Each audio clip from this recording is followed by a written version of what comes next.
Baiklah, semalam Menteri Penyelaras Program Imunisasi COVID-19 Kebangsaan Hairi Jamaluddin memaklumkan 30 truk bergerak vaksinasi akan diaktifkan di ibu negara bagi mempercepatkan proses pemberian vaksin COVID-19. Dan hari ini di Pusat Pemberian Vaksin COVID-19 Dewan Tunku Putra Padang Terap, unit bergerak vaksinasi COVID-19 Padang Terap dilancarkan dalam memudahkan proses pemberian vaksin terutama ke kawasan kampung dan pedalaman di daerah itu. Dan untuk laporan penuh kita akan bersama dengan Wakil Astro Awani Kedah dan Perlis Abdul Hadi Cik Awang. Jadi Abdul Hadi mungkin boleh teruskan dengan laporan, kongsikan apa yang boleh berkenaan dengan pemberian vaksin bergerak terutamanya melibatkan kawasan kampung dan pedalaman di daerah Padang Terap. Hadi.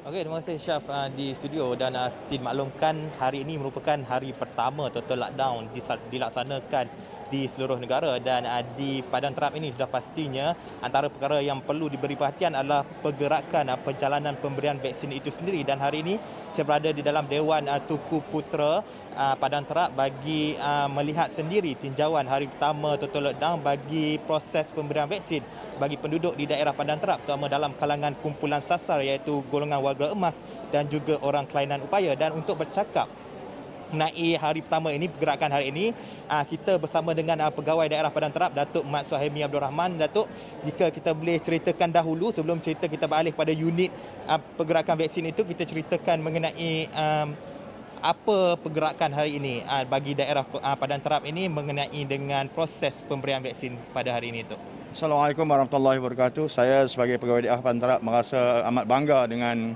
sambutan yang luar biasa pada hari ini.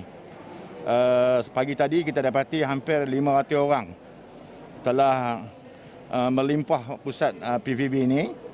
Itu menunjukkan bahawa rakyat telah sedar bahawa keperluan mengambil vaksin ini untuk menjaga keselamatan diri mereka dan keluarga mereka. Walau macam mana pun,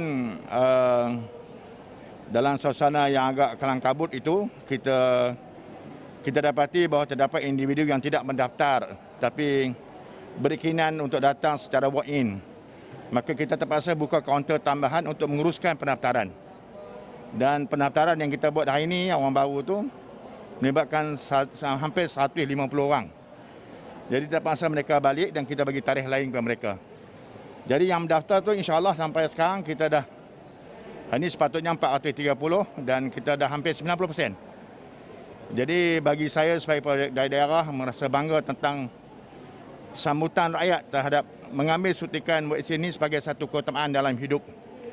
Dan yang kedua, saya merasa bangga dengan pasukan-pasukan perubatan yang terdiri daripada barisan doktor, nurse, kaki tangan perubatan yang saya ibaratkan sebagai Panglima Tentera Barat yang begitu berjuang untuk menyelamatkan nyawa manusia dalam saat-saat yang kritikal macam ini. Okey, Datuk, itu kita bercakap mengenai proses hari ini. Tapi tadi yang menarik perhatian kita adalah pelancaran unit van bergerak ataupun kenderaan bergerak COVID-19 bagi daerah Padang Terap. Jika Datuk boleh perincikan apa sebenarnya pelancaran itu dan signifikannya sebagai satu pasukan pertama van bergerak ini yang dilancarkan di negeri Kedah ini, Datuk. Alhamdulillah, idea ini adalah idea bersama daripada pegawai kesihatan daerah iaitu Dr. Fadil. Bersama dengan kita merasakan bahawa terdapat 10% daripada warga emas yang berada dalam keadaan yang uzur. Untuk bawa mereka ke pusat PVV adalah terlalu mustahil. Maka untuk mengatasi masalah ini, kita menubuhkan satu mobile unit yang mana terdiri dari pasukan yang pakar-pakar perubatan dan pasukan sokongan. Dan Alhamdulillah dengan idea ini dan dilancarkan oleh Datuk Seri Mahathir Khalid, besok akan kita memulakan gerak kerja kita yang pertama, iaitu di kampung Baganyok. Lepas itu pukul 11 pagi kita akan bergerak ke Battle Hill yang menempatkan kira-kira 15 warga emas. Dan kita rasakan bahawa dalam proses, dalam krisis yang merebak ini, kita perlukan satu tindakan yang ekstrim supaya perkara ini dapat kita atasi sekurang-kurangnya, dapat kita menahan wabak ini dari merebak dan seterusnya dapat mengurangkan kesakitan kita di daerah Padang Terap. Datuk, daripada sambutan pandangan orang ramai, terutama kumpulan warga emas yang hadir-hadir, macam mana mereka menyatakan komen mereka selepas menerima vaksin ini kepada Datuk sendirilah? Kalau minggu pertama dulu kita rasa mereka tidak berapa yakin dengan kebaikan suntikan atau vaksin ni. Tetapi selepas 2 minggu kita melaksanakan proses suntikan, kita dapati warga mas yang datang ni amat teruja. Sampai nak cepat.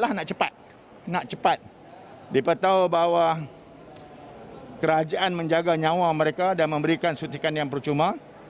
Dan dengan pasukan perubatan yang hebat. Dan saya rasa mereka yakin. Sebab itu kita tonton tengok hari ini, kita dapati ramai warga mas yang hadir. Cuma yang tak mampu hadir, kita telah menubuhkan pasukan mobile unit dan pasukan yang ditubuhkan oleh Dr. Fadil, iaitu pegawai kesihatan daerah. Kita akan membuat ke satu lokasi. Dan saya rasa 10% daripada golongan warga emas ni, kalau menjelang bulan 7 atau bulan 8 ni, saya rasa sasarannya kita akan capai, insya-Allah. Okey, itu tadi antara penjelasan Ketua ataupun Pegawai Daerah Padang Terap, Datuk Mat Suhaimi, berkenaan dengan proses vaksinasi dan juga pelancaran unit bergerak vaksinasi COVID-19 bagi daerah Padang Terap. Dan sebentar tadi ada juga satu sidang media yang dilaksanakan oleh Ahli Parlimen Padang Terap, Datuk Seri Mahathir Khalid, yang turut menyokong penuh inisiatif yang diambil pejabat daerah Padang Terap ini, yang juga bekerjasama dengan pejabat kesihatan daerah Padang Terap dan juga beberapa agensi lain seperti PDRM, APM, Rela dan Jabatan Bomba dan Penyelamat.